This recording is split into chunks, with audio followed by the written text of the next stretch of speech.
आज के इस कार्यक्रम में उपस्थित भारतीय जनता पार्टी के राष्ट्रीय अध्यक्ष आदरणीय नितिन गडकरी जी, दिल्ली प्रदेश के भारतीय जनता पार्टी के अध्यक्ष गुप्ता जी, यहाँ पर उपस्थित पीएसी के अध्यक्ष डॉक्टर मुरली मनोहर जोशी जी, विजय कुमार मल्होत्रा जी, प्रकाश जावड़ेकर जी, कार्यकर्ता बंधुओं और बहनें, मैं आभारी हूँ दिल्ली प्रदेश भारतीय जनता पार्टी का, जिन्होंने आज मुझे यहाँ पर आपके सामने पीएसी के बारे में, उसकी रिपोर्ट के बारे में दो शब्द रखने का अवसर दिया है। आपने सुना कि मेरा जब परिचय दिया गया तो ये कहा गया कि मैं जेपीसी का सदस्य हूँ, क्योंकि 1 मई से मैं अब पीएसी का सदस्य नहीं रहा। राज्यसभा से प्रकाश जावड़ेकर जी पीएसी में गए हैं, लोकसभा से और लोग भी पीएसी में गए हैं और डॉक्टर जोशी पूर्व की तरह उसके अध्यक्ष हैं। लेकिन अब ये लड़ाई जेपीसी में जाएगी और उस लड़ाई के लिए हम लोग बिल्कुल तैयार हैं। पब्लिक अकाउंट्स कमेटी, लोक लेखा समिति किसी भी विधायिका की सबसे महत्वपूर्ण समिति होती है और जहाँ तक हमारे संसद का सवाल है, ये सबसे पुरानी कमेटी है और इसका मुख्य रूप से काम यही है कि सरकार जो पैसे खर्च करती है वो कहाँ से लाती है, कैसे खर्च करती है, ठीक खर्च हुआ या नहीं, कहाँ नुकसान हुआ, कहाँ पर गड़बड़ी हुई, इसकी जांच करे पीएसी। और पीएसी ठीक ढंग से जांच करे, इसके लिए महालेखा नियंत्रक की संस्था बनाई गई है, कंट्रोलर एंड ऑडिटर जनरल। वो समय समय पर सरकार के अकाउंट की जांच करते हैं, अपनी रिपोर्ट पेश करते हैं राष्ट्रपति को और राष्ट्रपति के माध्यम से वो देश के संसद में पेश किया जाता है और उसके बाद लोक लेखा समिति के सामने आता है। लोक लेखा समिति उन प्रतिवेदनों को, रिपोर्ट्स को देखती है और उसके बाद उस पर अपनी टिप्पणी के साथ संसद में अपना प्रतिवेदन, अपना रिपोर्ट पेश करती है।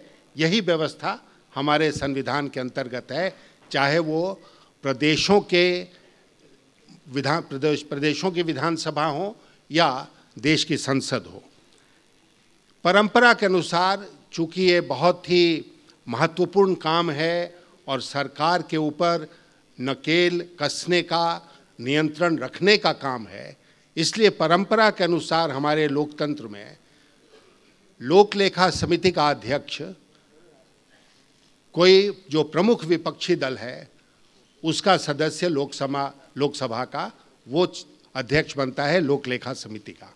अभी डॉक्टर मुरली मनोहर जोशी हैं, उसके पहले विजय कुमार मल्होत्रा जी जब लोकसभा में थे तो वो लोक लेखा समिति के अध्यक्ष थे और ये निरंतर परंपरा चली आ रही है। इसके अलावा पार्लियामेंट की बहुत सारी कमेटियां हैं और आप जानते हैं कि कमेटी का जो कामकाज है वो गोपनीय होता है। गोपनीय इस माने में होता है कि रोज़मर्रे जो काम करती हैं कमेटियां, उसको तुरंत जनता के सामने नहीं रखा जाता है, जनता के लिए खुला नहीं होता है। जैसे अमेरिका वगैरह में है कि वहाँ कमेटियां भी पूरे जनता के सामने, मीडिया के सामने काम करती हैं, लेकिन हमारे यहाँ गोपनीयता का एक कवच उनके चारों तरफ है और रिपोर्ट जब आ जाती है, संसद में पेश हो जाती है, तभी लोगों को पता चलता है कि रिपोर्ट में क्या है।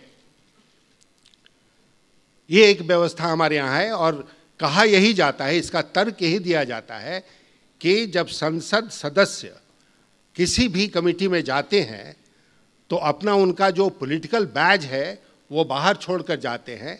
वहाँ पर एक संसद सदस्य की हैसियत से अपने विवेक का इस्तेमाल करके वह कमेटी का काम करते हैं और कमेटियां जो हैं वह दलगत राजनीति से ऊपर उठकर काम करती हैं। ये व्यवस्था बनाई गई है। इसी परिप्रेक्ष्य में लोक लेखा समिति के सामने, जब सीएजी का रिपोर्ट नहीं आया था उसके पहले से ही ये मांग उठती रही कुछ सदस्यों के द्वारा, जिसमें मैं भी शामिल था, कि लोक लेखा समिति ये 2G का जो स्कैम हुआ है, घोटाला हुआ है, इसकी जांच लोक लेखा समिति करे। और डॉक्टर जोशी जब इसके अध्यक्ष बने तो उन्होंने हम लोगों की बात को स्वीकार लिया और उसके बाद इसकी जांच शुरू हुई। साथ ही साथ लोक लेखा समिति ने, डॉक्टर जोशी ने सीएजी को यह भी कहा कि वो भी इस मामले की जल्दी से जांच करके अपना प्रतिवेदन प्रस्तुत करे। और कुछ महीनों में सीएजी ने जांच करके अपना वह प्रतिवेदन प्रस्तुत किया, जिसमें आप सब जानते हैं कि उन्होंने कहा कि इसमें सरकार को 2G स्पेक्ट्रम का जिस तरह बंटवारा किया गया है, 1,76,000 करोड़ का घाटा सरकार को हुआ है। ये बात आई और उसके बाद वह एक आधार बन गया, बेसिस बन गया समिति के काम का, आगे जो हम लोग जांच करना चाहते थे। फिर उसके बाद समिति का काम बिल्कुल ठीक ठाक चलता रहा। डॉक्टर जोशी उसको निर्धारित ढंग से चलाते रहे, कहीं किसी ने कोई एतराज़ नहीं किया। जब सवाल उठा कि इसकी जांच की जाए, उस समय नहीं किसी ने एतराज़ किया। जब जांच शुरू हो गई उस समय किसी ने एतराज़ नहीं किया। और जांच के लिए जब हम लोगों ने विटनेसेस को बुलाना शुरू किया, उस समय भी किसी ने एतराज़ नहीं किया। और 4 अप्रैल 2011 को एक बैठक हुई जिसमें लोक लेखा समिति ने तय किया कि हम लोग इस महीने के अंत तक अपना प्रतिवेदन दे दें, क्योंकि ये जो लोक लेखा समिति है इसका जो इसकी मियाद होती है, ड्यूरेशन होता है, वो 1 साल का ही होता है। और सदस्य चुने जाते हैं, लोकसभा से, राज्यसभा से चुन कर आते हैं लोक लेखा समिति में। तो डॉक्टर जोशी तो अध्यक्ष रहेंगे इस समिति के, लेकिन हम में से बहुत सारे लोग इस समिति में नहीं रहेंगे, हम दूसरा काम करेंगे। तो ये चुनी हुई समिति, इसका समय खत्म हो रहा था 30 अप्रैल को, और इसलिए सब लोगों ने तय किया कि हम 30 अप्रैल के पहले इसकी रिपोर्ट दे देंगे। साथ ही साथ यह भी तय हुआ कि 15 और 16 अप्रैल को हम लोग कुछ बहुत महत्वपूर्ण बैठकें करके कुछ बहुत महत्वपूर्ण लोगों को विटनेस के रूप में बुलाएंगे। और इसीलिए जो बात तय हुई उसमें यह था कि 15 तारीख को हम लोग बुलाएंगे लॉ सेक्रेटरी को, उनका हम लोग साक्ष्य लेंगे। हम लोग बुलाएंगे सीबीआई के डायरेक्टर को, जिन्होंने खुद ही ख्वाहिश व्यक्त की थी कि वो दोबारा लोक लेखा समिति के सामने आना चाहते हैं, एक दफ़ा पहले आ चुके थे। और हम लोगों ने बुलाया था अटॉर्नी जनरल को, जो 2007-8 में जब ये घोटाला हो रहा था वो सॉलिसिटर जनरल थे। ये 3 विटनेसेस 15 तारीख के लिए थे, 11 बजे का समय तय था। और उसके बाद 16 तारीख को समिति ने कैबिनेट सेक्रेटरी को और प्रधानमंत्री के प्रधान सचिव, प्रिंसिपल सेक्रेटरी टू पीएम को साक्ष्य के लिए बुलाना तय किया था। 15 तारीख को जैसी ही बैठक शुरू हुई 11 बजे, कि कांग्रेस पार्टी के जो सदस्य थे और डीएम के, उन लोगों ने तरह तरह के एतराज़ उठाने शुरू किए। उन्होंने कहना शुरू किया कि पहले तो कमेटी जांच कर ही नहीं सकती है, जांच कर चुकी है, अंतिम चरण में है। तो किसी ने कहा कि नहीं, जांच तो कर ही नहीं सकती है क्योंकि मामला सब जुडिस है। तर्क हम लोगों ने दिए उसके विपरीत, लेकिन वो मानने को तैयार नहीं थे। उसके बाद किसी ने कहा कि और विटनेसेस को, बहुत सारे विटनेसेस को बुलाना है। किसी ने कहा आप समय पर कागज़ नहीं देते हैं, हमको पढ़ने का मौका नहीं मिलता है। किसी ने लोकसभा सचिवालय पर तरह तरह के आरोप लगाए। और इस तरह वो 5 घंटे तक, उस दिन 5 घंटे तक ये बहस चलती रही। और जो ये 3 विटनेसेस थे वो बाहर खड़े रहे।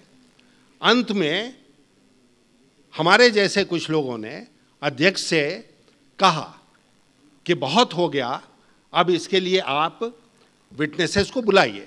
लेकिन डॉक्टर जोशी बहुत बड़े डेमोक्रेट हैं, वो सबको समय दे रहे थे, लोग बार बार बोल रहे थे। लेकिन अंततः जब उन्होंने बुलाना चाहा लॉ सेक्रेटरी को, और लॉ सेक्रेटरी आ भी गए समिति के सामने, और मात्र आप समझिए उस दिन 19 या 20 लोग उपस्थित थे। 21 सदस्यों की ये समिति थी, एक सदस्य अभी नहीं है, ऐसे 22 की समिति है, छोटी समिति है। सामान्यतः समितियां 30 सदस्यों की होती हैं। तो लॉ सेक्रेटरी के आने के बाद उन्होंने विघ्न बाधा उपस्थित करना शुरू किया और इतना भयानक शोर मचाया कि लॉ सेक्रेटरी से कोई सवाल पूछ ही नहीं पाया। एक दो सवाल अध्यक्ष महोदय ने पूछा, एक दो सवाल किसी और सदस्य ने पूछा, और बाकी लोगों को उन्होंने पूछने ही नहीं दिया, इतना शोर मचाया।